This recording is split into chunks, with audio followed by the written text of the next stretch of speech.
안녕하세요. 룰루맘입니다. 뉴욕에서 POA로 실업수당을 받으신 분들, 자영업 소득 증빙을 하라는 안내들을 받고 계시는데요.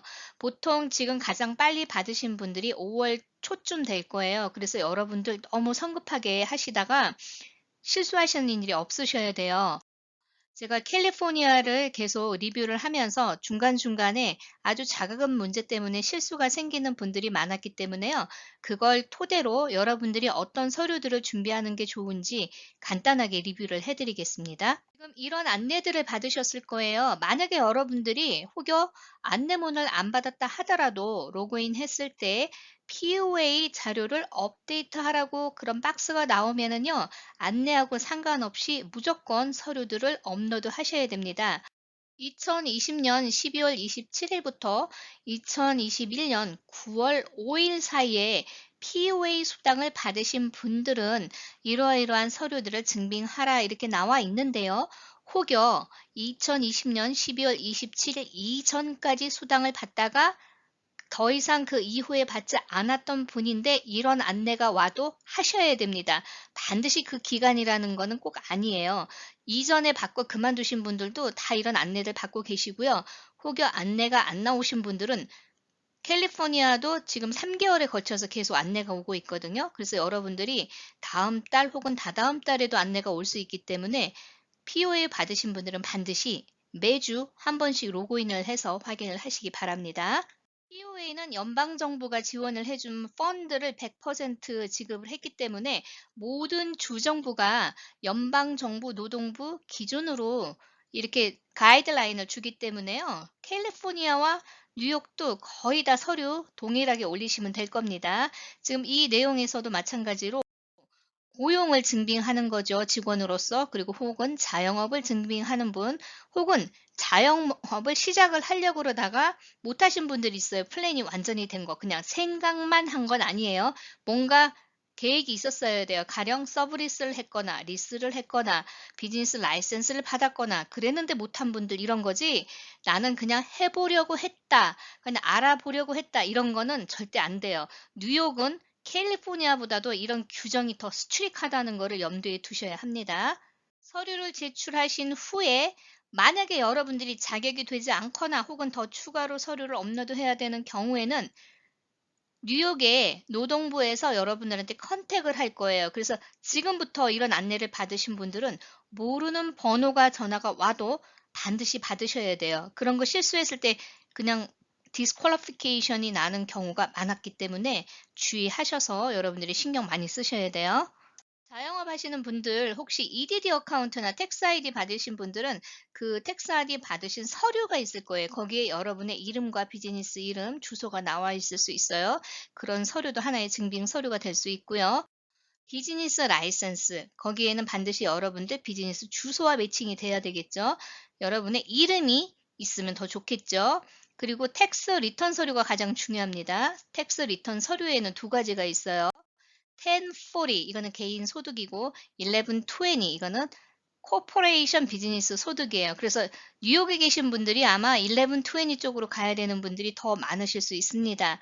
혹여 1040 텍스 리턴인 분들이 자영업 소득을 보고하셨다 그러면은 스케줄 C가 포함된 1040 텍스 리턴인데 되도록이면 2019년은 반드시 하셔야 되지만 2020년도 하실 수 있으면 같이 업로드하는 게 더 좋을 것 같더라고요. 2019년만 올렸을 때 패스가 되는 경우도 있었지만 패스가 되지 못하는 경우도 약 30%에 달했기 때문에 여러분들은 그냥 아예 다 두 개 다 올릴 거를 제가 권장을 해드리고요. 자영업 소득을 증명하는 거는 반드시 비즈니스 라이센스가 있어야 되는 거는 아니에요. 그냥 개인이 서빙하는 경우도 있잖아요. 컴퓨터 수리해 주거나 프로그램을 해 주거나 아니면은 뭐 줌으로 트레이닝을 해 주거나 여러 가지가 있을 수 있죠. 과외 같은 거 하는 것도 마찬가지고요. 자, 그런 경우에는 여러분들이 세금 보고만 되어 있다면 문제가 되지 않고요. 그리고 그 먼스에 대한 영수증 혹은 인보이스를 제공을 하시면 되는데요. 이 인보이스나 영수증을 제공할 때 좋은 거는 2020년도 1월, 2월, 3월 달 중에서 1분기를 제공하시는 게 좋아요. 왜냐면 팬데믹 실업수당은 대부분 3월부터 받으셨기 때문에요. 그래서 2020년 1분기 서류를 중심으로 하시는 게 가장 좋습니다. 그렇지 않으면 2019년 세금 보고 자료겠죠. 개인 사업자 혹은 개인 독립 계약자로 인해서 일을 시작하려고 고용계약서라든지 아니면 인디펜던트 컨트랙이라든지 이런 걸 작성해서 일을 하려고 막 했다가 못하신 분들은 이런 서류를 제공하시면 되고요. 혹은 개인 그냥 사업하시면서 그냥 조금씩 벌어서 소득 신고하신 분들은 은행 스테이트먼트 입금된 기록 그리고 비즈니스 이름이 있으면 더 좋겠죠. 그런 기타 서류들을 제공을 하시면 좋은데 지금 가장 문제가 되는 게 뭐냐면 세금 보고를 하지 않고 캐시로 받아 놓고 일이 끊겼다고 그래서 실업성을 받으신 분들이에요. 이런 분들은 어떻게 증빙할 것인가? 증빙할 수가 없겠죠. 그래서 제가 요 뒤에서 보여주는 인플로이에 관한 서류를 준비할 수 있는지를 한번 보세요. W2 직원인데도 POA를 받은 사례가 많을 거예요. 특히 캘리포니아보다는. 왜냐하면 캘리포니아는 1분기 W2 수입만 있어도 UI를 지급을 해 줬지만은 뉴욕 쪽에는 6개월 26주의 기간을 계산을 하기 때문에 실제로 6개월을 일을 해도 아주 파타임으로 일하신 분들 이런 분들은 또 수입 기본이 10,000불 이하이기 때문에 또 안 되는 분들은 대부분 POA를 받으셔서 오히려 뉴욕 쪽에는 이 서류 준비해야 되는 분들이 상당히 많으실 걸로 예상을 하고 있습니다.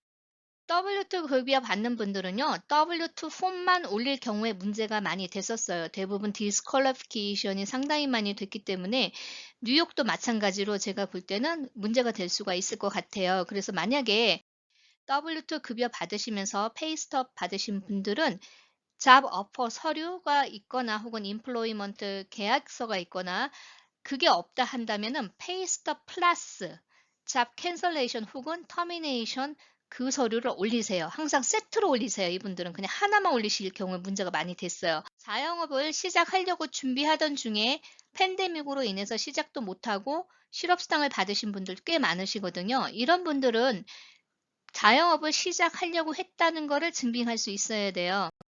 가장 쉬운 예로 리스 계약서죠. 비즈니스 장소를 리스하고 혹은 그 꼭 리스가 아니더라도 뭐 비즈니스 라이센스를 신청해 가지고 준비하던 중이었다든지 각종 그런 서류면 좋고요. 추가로 조금 서류가 애매하다 이런 분들은 진술서를 작성을 하시면 돼요. 언제부터 일을 무슨 비즈니스를 하려고 했는데 시작되지 못했다. 예를 들어서 아마존, 에시, 이베이에 제품을 팔아보려고 셀러 리스팅 한 후에 제품들을 다 올린 상태에서 준비 중이었다가 팬데믹으로 인해서 상품을 제대로 팔지도 못하신 분들도 계시단 말이에요.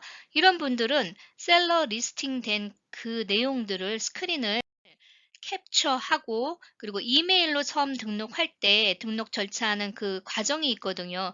그 관련된 이메일을 전부 프린트를 하고 그다음에 진술서를 작성하시면 돼요. 언제 등록을 셀러로 했고 그다음에 리스트를 총 몇 개를 했는데 제품을 팔지를 못했다. 이 정도만 해도 충분히 돼요. 단 고용계약서도 마찬가지고 리스 계약서도 마찬가지고 모든 편지나 계약서나 진술서는 반드시 사인과 날짜가 들어가야 됩니다. 그래야 인정받는 거예요. 그리고 날짜 주의하셔야 돼요. 2020년부터 실업상 받으신 분들은 반드시 2020년에 날짜가 있어야 하고요. 2021년도로 잘못 늦게 서류 준비하시면서 쓰시는 분들도 꽤 많았거든요. 그러니까 그거 각별히 주의하셔서 준비하시기 바랍니다. 오늘도 좋은 하루 되시고요. 좋아요, 구독 부탁드립니다. 감사합니다.